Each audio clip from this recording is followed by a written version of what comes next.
wanna be the man, you gotta beat the man. And I'm saying, woo, right here.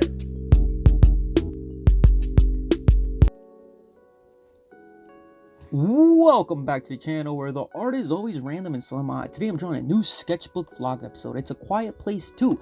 The review for part 1 is in the previous videos in case you're interested. But if you've never watched the first movie, I do suggest before watching part 2. You don't necessarily have to, but you'll get a better idea what's going on in the story and how the characters interact with each other and why they are in the first place, how they got there.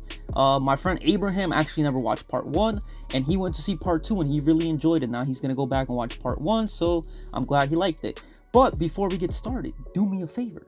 Like, comment, and subscribe to help me quit my job, and I'll greatly appreciate it. I'm on the grind for 700 subscribers now. And pretty soon I have to come up with a random name like every big YouTuber. I think Sam Kramer is one of the guys I watch. He's not super huge, but he does have a few 100,000 subs, and he's always calling them the strugglers. And then the other guy, I forgot his name, Drew Gooden or something like that. I forgot what he calls them too, but they're all creative names and I have to come up with something, but that's for the future. Alright, so back to the review. So part 2 is as good as the first part and worth the rewatch and multiple rewatches as you go. Part 1 ended on a cliffhanger, but on an idea of what part 2 was going to be about.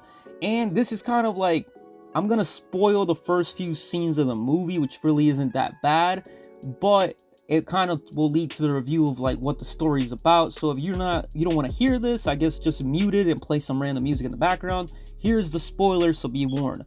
5, 4, 3, 2, 1. Here comes the spoilers. Alright, so the movie starts off where the first one ended. They are leaving the house trying to find other humans after seeing a smoke signal in the distance. Part 1 ended with the discovery of noise and sound frequency being the weakness to the monsters. So now the girls carry the hearing aid on a radio to increase the power of the frequency and uses it as a defense to immobilize the monsters before shooting them. So they're walking down an abandoned factory, they step on a booby trap that makes noise, so they start running to get away from the monsters. So once again, let me explain the scene real quick. So they're crawling through a fence that's cut up, and then the girl gets past it, the other guy gets past it, and they're about to get through it. And then it ends up that they trip a wire, which causes a bunch of cans to hit the fence and fall down and makes a bunch of noise. So, the monsters come, so they just start booking it. They start running as fast as they can. And then what happens? Okay, so the little boy ends up getting hit with the animal trap. And he basically is injured and can't move anymore. And starts, yelling, basically, out of the top of his lungs. And then the mom covers the mouth.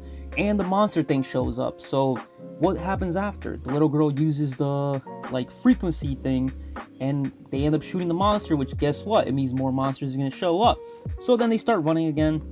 The guy who set up the booby trap is actually watching them the whole time and ends up helping them and save them. But here's where everything else picks off.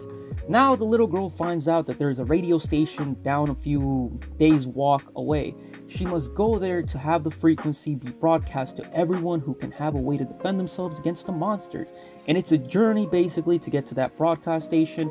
Will they get there? Will they all die? Do they all survive? Find out on the next episode of Dragon Ball Z. I don't know, maybe not. They'll have to watch the movie and tell me how it goes.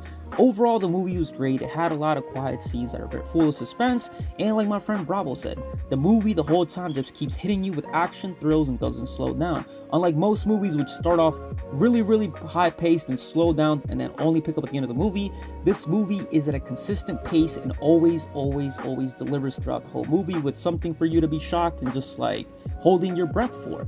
I wish I got more information though on how the monsters came to Earth and how it all happened, the alien things, and I'm hoping part 3, which I'm assuming is going to happen because the way the movie ended, it kind of led me to believe that there's going to be a part 3.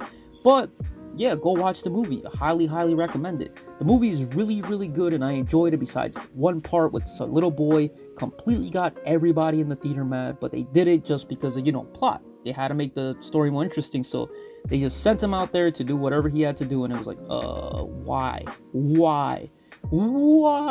But yeah, overall I rate the movie an 8.3 out of 10, and I would rate it higher, but that scene with the little kid, I'm telling you, it got me mad, and it got everybody else mad. But you'll see it when you see it.